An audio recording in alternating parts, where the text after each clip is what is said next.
नमस्कार दोस्तों, फिर से स्वागत है आपका अरुण गाजीपुरिया के चैनल में। दोस्तों आज की वीडियो में हम अपनी ही कार का रिव्यू करने जा रहे हैं। एक मेरे सब्सक्राइबर उन्होंने बोला था कि भाई एक बार अपनी गाड़ी का रिव्यू करके बता दीजिए, तो आज मैं इस वीडियो में पूरे अपनी गाड़ी का रिव्यू करूंगा। क्या क्या प्रॉब्लम मैंने फेस की है, सर्विस कॉस्ट कितनी है। अब तक 4 सर्विस हो चुकी है मेरी, 40,000 फॉर्च्यूनर चल चुकी है, तो मैं सारी चीज़ें आज डिस्कस करने जा रहा हूँ। लोग बोलते हैं कि फॉर्च्यूनर 7 सीटर है, क्या सच में 7 सीटर है? ये चीज़ भी मैं आपको दिखाऊंगा, और भी क्या क्या प्रॉब्लम मैं फेस किया हूँ इस गाड़ी में वो भी मैं दिखाऊंगा। क्या सच में यार ये अपने वैल्यू को जस्टिफाई करती है गाड़ी या नहीं करती, ये सारी चीज़ें हम इस वीडियो में कवर करेंगे।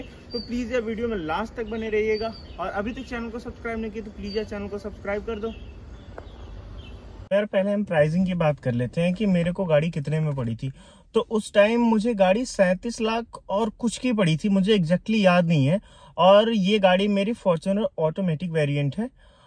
उस समय नॉर्मल वाली मतलब मैनुअल वेरिएंट का सब लगभग 35-35 लाख का पड़ रहा था। ऑटोमेटिक होने की वजह से इसको 1.5 से 2 लाख रुपए मुझे ज़्यादा पे करना पड़ा। तो ये हो गई प्राइस की बात। अभी ये तो 40-40 लाख के आसपास की आ रही है। तो चलिए और चीज़ें हम आपको दिखा देते हैं। उस समय मतलब क्या क्या मिला था कार में मुझे, क्या क्या नहीं मिला था, क्या क्या मैंने आफ्टर मार्केट लगवाया है और क्या क्या प्रॉब्लमें हुई हैं, सारी कुछ बात करेंगे। तो देख सकते हैं ये है मेरी कार। मैं पूरा ओवरऑल पहले एक बार आप लोगों को दिखा देता हूँ चारों तरफ से।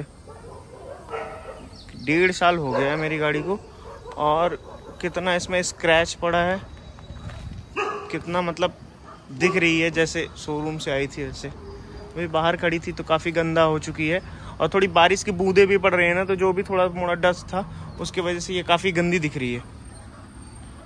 तो ओवरऑल ये है चारों तरफ से इसका लुक। अब हम बात करते हैं उस समय मुझे क्या मिला था।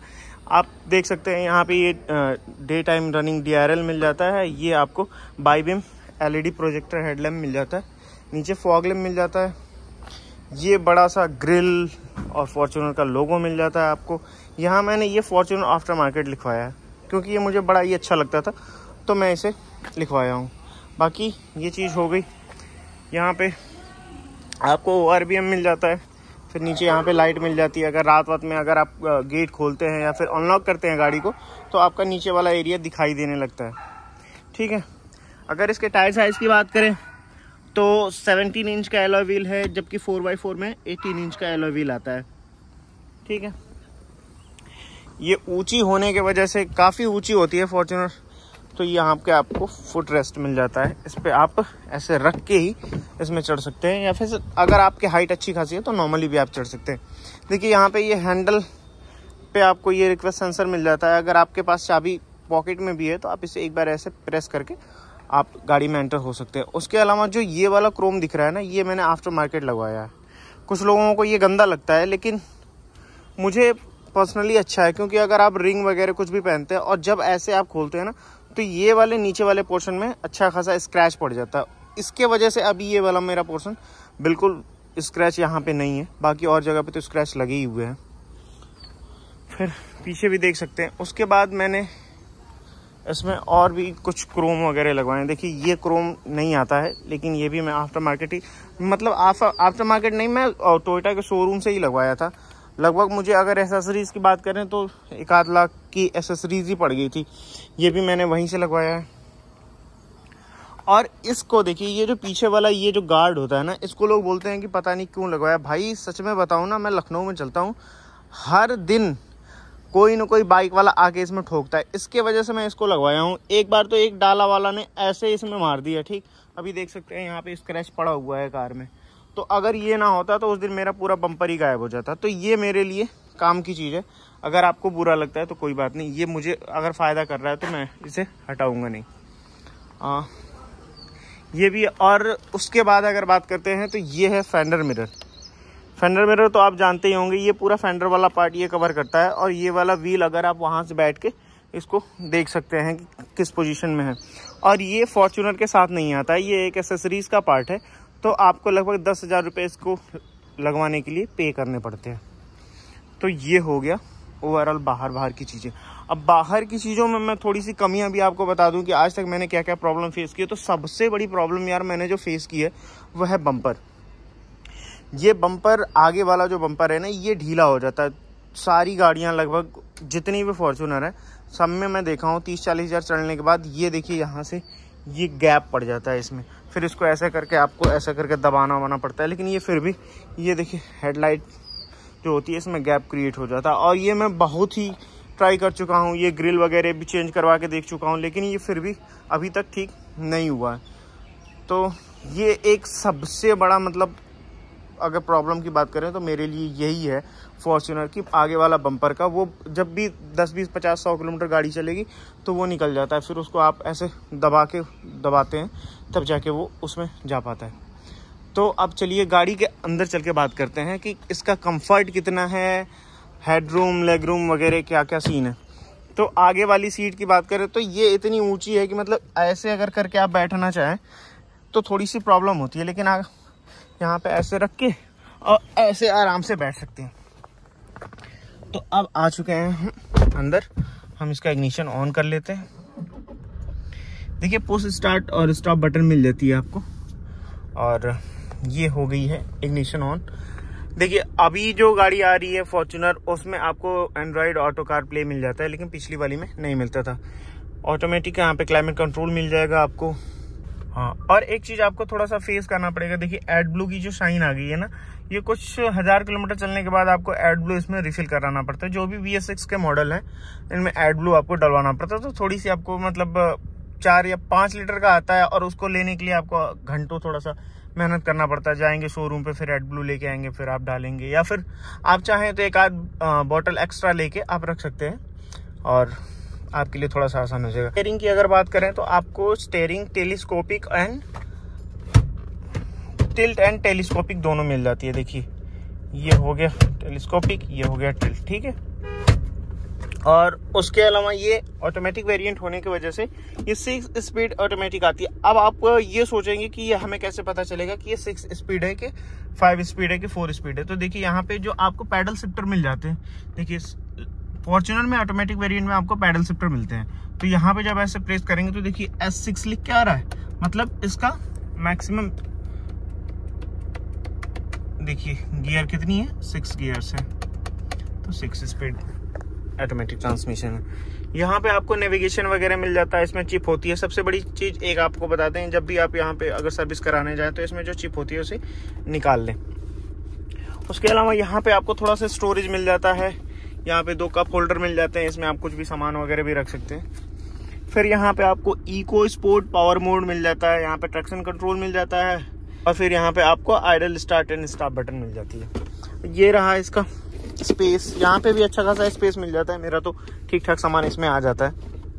उसके बाद डैशबोर्ड की बात करें तो डैशबोर्ड जैसे 40 लाख की गाड़ी है तो यहाँ पे आपको थोड़ा सा ये फैब्रिक या लेदर वाला मटेरियल मिल जाता है यहाँ पे, ठीक है। बाकी डैशबोर्ड पे कहीं नहीं हुए हार्ड प्लास्टिक का यूज हुआ है, जबकि अगर यार इतनी महंगी गाड़ी है तो थोड़ा सा सॉफ्ट प्लास्टिक का भी यूज कर लेते तो काफी अच्छा लगता।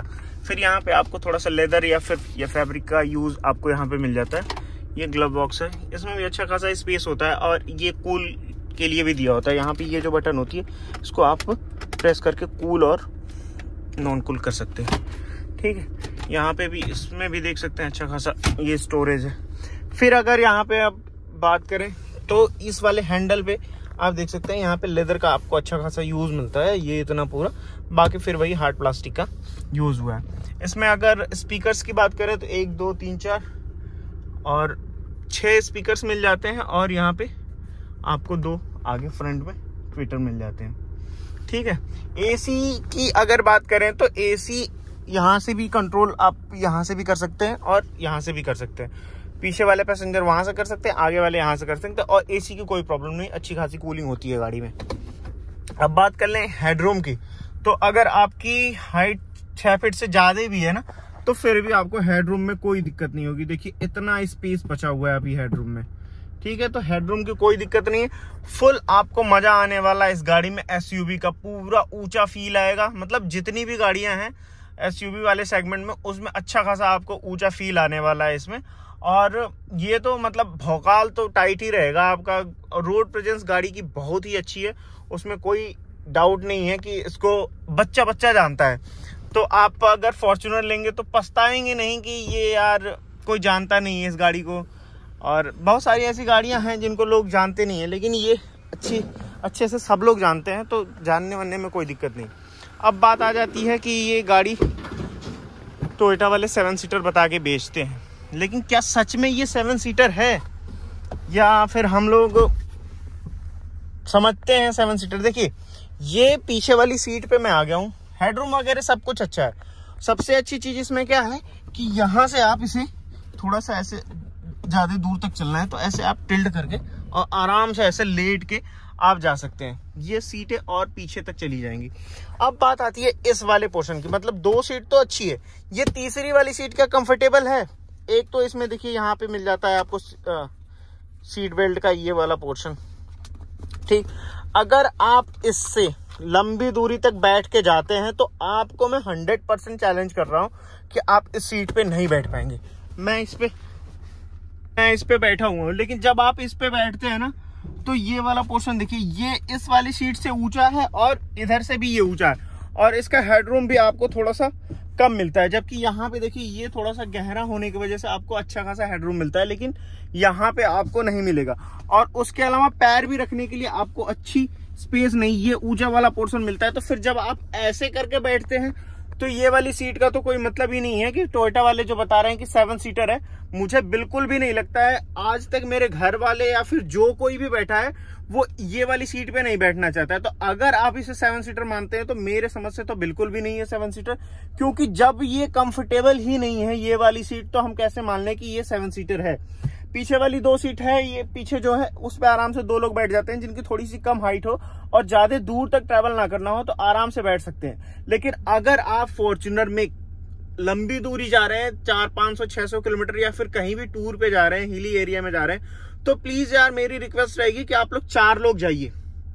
4 लोग जाएंगे, भरपूर मजा आएगा, कोई दिक्कत भी नहीं होगी बैठने के लिए। उससे ज्यादा लोग हो गए तो पक्का दिक्कत होने वाली है। हाँ 5 लोग तक भी ठीक है, लेकिन उससे ज्यादा नहीं।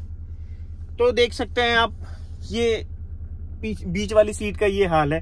तो मुझे पर्सनली सच में नहीं लगता है कि ये है 7 सीटर।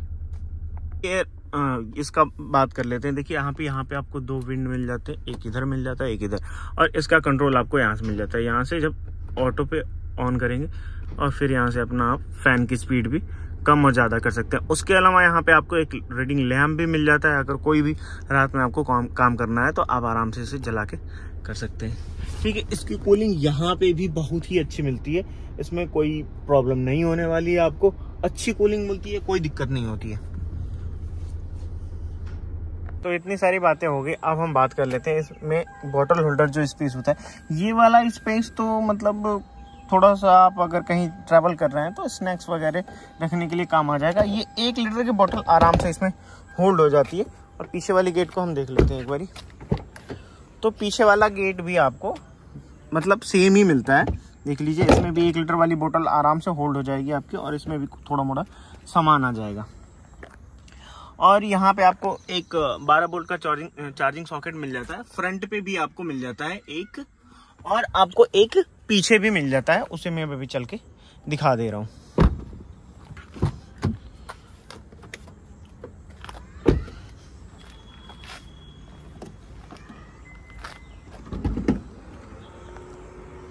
तो आप देख सकते हैं यहाँ पे आपको ये 12 वोल्ट का एक यहाँ पे भी सॉकेट मिल जाता है। यहाँ पे आपको एक रीडिंग लैंप मिल जाता है, आप चाहें तो इसका यूज़ कर सकते हैं। इसके अलावा यहाँ पे अगर कोई आपके पास सामान है तो हुक करने के लिए मिल जाता है, आप यहाँ पे उसे लटका सकते हैं, ठीक है। अब हम बात करते हैं इसे। एक बार जैसे ये ओपन करना है, आप इसे प्रेस कर दीजिए, ये बंद हो जाएगा। फिर इसे एक बार प्रेस कर देंगे, ये बंद हो जाएगा। अब आपको फॉर्च्यूनर में पीछे 4 रियर पार्किंग सेंसर्स मिल जाते हैं, जबकि फ्रंट में अगर बात करें तो फ्रंट में आपको एक भी सेंसर नहीं मिलता है। तो ये बात आ गई अब फीचर्स की। तो फॉर्च्यूनर में आपको 40 लाख लगाने के बाद भी उतने ही फीचर्स मिलते हैं जो गाड़ियों में बेस वेरिएंट में आते हैं, इसलिए कि फीचर के नाम पे तो इसमें लगभग कुछ भी नहीं है। अगर इसके सेगमेंट की गाड़ियों की बात करें तो उनमें भर के फीचर्स मिले हैं, लेकिन फिर भी गाड़ियाँ इसके आगे सर्वाइव नहीं कर पाती हैं, क्योंकि इसका वो जो क्या होता है ना, मतलब विश्वास जो है टोयोटा का, वो कोई नहीं दे सकता है। देखिए मेरी गाड़ी 40,000 चल चुकी है। पहली सर्विस जब मैं 10,000 पे कराया था तो 7-8 हज़ार रुपये के आसपास सर्विस कॉस्ट आया था। दूसरी में भी इतना आया था, तीसरी में भी इतना आया था। जब चौथी सर्विस में 40,000 रुपये कराया था तो टोयोटा वाले उससे बोलते हैं कि ये है मेजर सर्विस, और मेजर सर्विस में कुछ चीज़ें वो चेंज करते हैं। अगर आप वो वीडियो मेरी नहीं देखें तो 40,000 वाली वीडियो आप देख सकते हैं।